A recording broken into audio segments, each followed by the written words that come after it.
Hello friends, I am Mr. Ravindra Bhalerao and I welcome you to my channel, that is English for Learners. Dear students, in today's video we shall discuss about 6 standards 1.1 lesson, that one is the monsoon. तर विद्यार्थी मित्रांनो, आजच्या व्हिडिओमध्ये आपण इयत्ता 6वी इंग्रजी विषयामध्ये जो फर्स्ट लेसन आहे याच्यावरती ऑलरेडी आपण एक व्हिडिओ बनवलेला आहे, एक्सप्लेनेशन डिटेलमध्ये मराठी आणि इंग्लिशमध्ये दिलेला आहे. तर त्या व्हिडिओची तो जो लेसन आहे 1.1 मान्सून म्हणजे पावसाळा, याचे जे टेक्स्च्युअल ॲक्टिव्हिटीज आहेत किंवा प्रश्न उत्तर आहेत त्याच्यावरती आपण चर्चा करणार आहोत. खूप इम्पॉर्टंट आहे तुमच्यासाठी, कारण प्रश्न धडा समजतो, कविता समजते, पण प्रश्नांची उत्तरं जे तुम्हाला एक्झाममध्ये लिहायचे असतात ते कशा पद्धतीने लिहायचे असतात तिथे खूप प्रॉब्लेम तयार होतो. म्हणून यावरती आपण व्हिडिओ बनवला आहे. चला तो व्हिडिओला आपण स्टार्ट करूया, but before that don't forget to subscribe my channel. Let's go. तर फर्स्ट ॲक्टिव्हिटी आहे दॅट इज लेट्स एक्सप्लोर. स्टार्टिंगला एक वॉर्मिंग अप ॲक्टिव्हिटीज आहे. Name the 5 seasons of India. भारतामधील 5 ऋतूंची नावं लिहा किंवा सांगा, तुम्ही लिहायची आहेत. And tell 1 features of each. आणि त्या प्रत्येक ऋतूचं फीचर काय, जसं समर सीझन आहे, विंटर सीझन आहे, मग त्याच्याबद्दल एक फीचर म्हणजे वैशिष्ट्य लिहायचं आहे. तर आपण ॲन्सर बघू शकता. We can write the answer like this. First one is the summer season. What is the feature? Feature म्हणजे वैशिष्ट्य काय? The weather is very hot. हवामान खूप उष्ण असतं. One feature, simple way we can write like this. Second season that is a rainy season, or it is also called in English monsoon season. इंग्लिशमध्ये बोलतात पावसाळा. It rains heavily. जोराचा पाऊस पडतो. इंडियामध्ये आहे, माहिती आहे तुम्हाला. Third season that is autumn, ज्याला शरद ऋतू बोलतात. Trees shed their leaves. यामध्ये झाडांची पानगळती होते, पानं खाली गळून पडतात. देन विंटर सीझन, ज्याला हिवाळा बोलतो. The weather is cold. हवामान अतिशय थंड असतं. And last one fifth the spring, किंवा त्याला आपण वसंत ऋतू म्हणूया. Flowers bloom. फुलं उमलतात.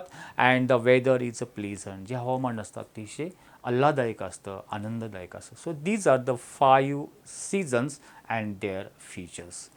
नेक्स्ट ॲक्टिव्हिटी आपण आता बघूयात. That is the activity number C. Fill in the blanks using appropriate words from the poem. कवितेमधून योग्य शब्दांची निवड करून इथे ते वाक्य पूर्ण करायचं आहे. For example 1, the land has dash dash. त्या कवितेमध्ये जे वाक्य गेलेलं आहे ते आपण बघू शकतो. लँड कशी होती, जमीन कशी होती? तर ॲन्सर आहे द लँड हॅज ड्राईड. म्हणजे ती जमीन पूर्णपणे ड्राय झालेली होती, सुकलेली होती. ड्राईड हा वर्ड इथे लिहायचा आहे. Full stop. The rivers are dash dash. Rivers काय झाले होते? फर्स्ट अंजामध्ये जाईल. The rivers are thirsty. पाणी, द रिव्हर्स नद्या थर्स्टी झाल्या होत्या, म्हणजे त्यांना म्हणजे एकदम तहान लागणे बोलतो. म्हणजे the rivers are thirsty means the rivers need water. The rivers need rainfall. त्यांना पावसाची गरज होती. Third sentence, the clouds are dash dash. ढग कसे जमा झाल्यानंतर? The clouds are dark. ते काळे कुठ्ठ होते, काळे ढग होते. Then fourth one, feather spread. The peacock spread its feather. मोराने आपला फेदर्स म्हणजे तो पिसारा फुलवला. The peacock sway. आणि फुलून त्याने काय केलं? स्वे. त्याने असं डोलावला, मूवमेंट केली. That is called sway. Sway word त्या पोएममध्ये केलेला आहे. And fifth one, bolt of lightning stick and. जो वीज कडकडत होती, चमकत होती, ते कशी? स्टिक. अतिशय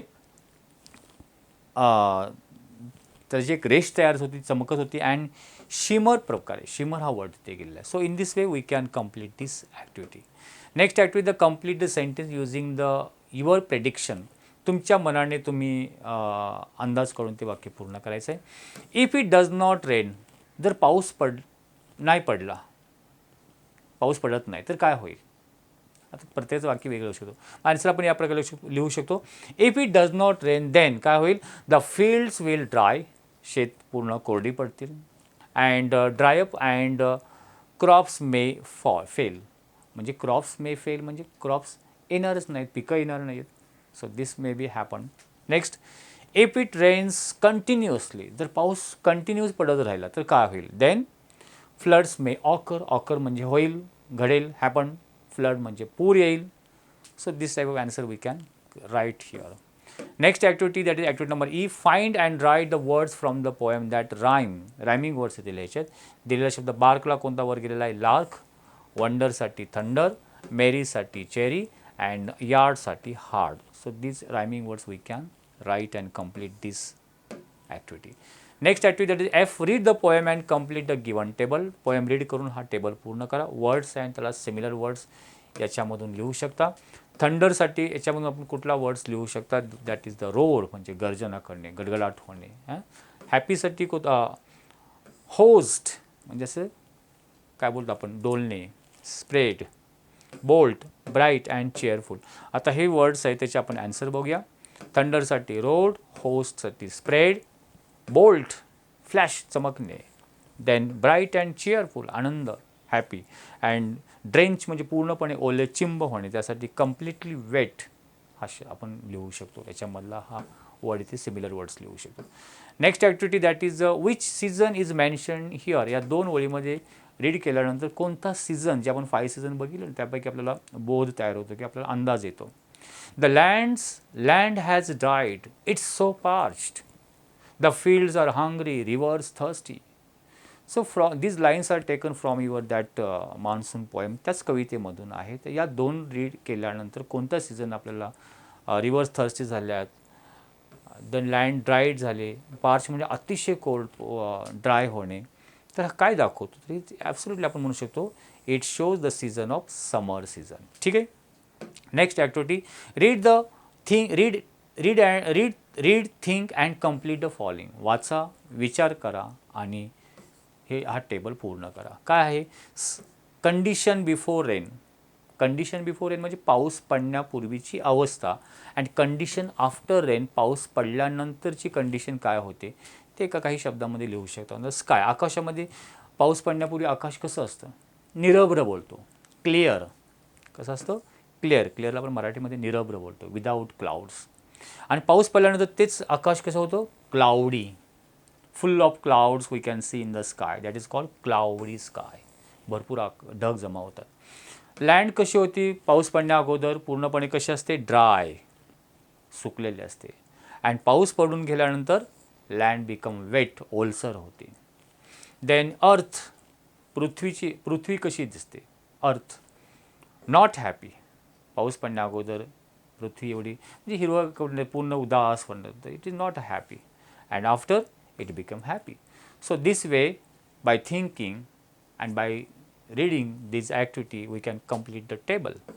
And last one activity is that read the following. For example, fly, fly, little bird. Now here you can see the fly, this word हा जो रिपीट झाला आहे परत परत, एखादा शब्द सेम टू सेम जेव्हा परत परत रिपीट होतो तेव्हा कवितेमध्ये एक फिगर ऑफ स्पीच, अलंकार तयार होतो, दॅट इज अ रिपिटिशन. तो अलंकाराचं नाव काय आहे, रिपिटिशन. सो रिपिटिशनची व्याख्या दिली, repetition is a figure of speech in which word or phrase or line is repeated. एखादा शब्द रिपीट होईल किंवा एखादी फ्रेज, वाक्यप्रचार रिपीट होईल किंवा पूर्ण ओळच कवितेची रिपीट होते. जेव्हा रिपीट होते दॅट टाईम रिपिटिशन हा फिगर ऑफ स्पीच तयार होतो. तर तुम्हाला काय करायचं आहे, find other examples from the poem. पोएममधून इतर असे रिपिटिशनचे एक्झाम्पल देऊ शकतात, जे इथे बघू शकता. रेन, रेन हा शब्द परत गेलेला आहे, ओ रेन, रेन, रेन, किंवा कम अवर वे, कम अगेन, या प्रकारे words. These are the examples of repetition. याच्यामध्ये अलिट्रेशन हा पण फिगर ऑफ स्पीच क्रिएट होऊ शकतो. तर विद्यार्थी मित्रांनो, हे जे आपण मान्सून कवितेचे टेक्स्च्युअल ॲक्टिव्हिटीज बघितल्यात ते तुम्हाला PDF रूपामध्ये हवी असेल तर आपल्या वेबसाईट आहे, तुम्ही गुगल सर्च करू शकता, englishforlearner.com. तिथे तुम्ही व्हिजिट द्या आणि मान्सून या लेसनची किंवा कवितेची जी PDF आहे, क्वेश्चन आन्सर आहे, PDF डाउनलोड करून ते तुमच्या नोटबुकमध्ये, वहीमध्ये लिहून काढा. आय होप तुम्हाला हा व्हिडिओ निश्चितपणे आवडला असेल लाईक आणि शेअर करायला विसरू नका. Wish you good day, take care, thank you very much.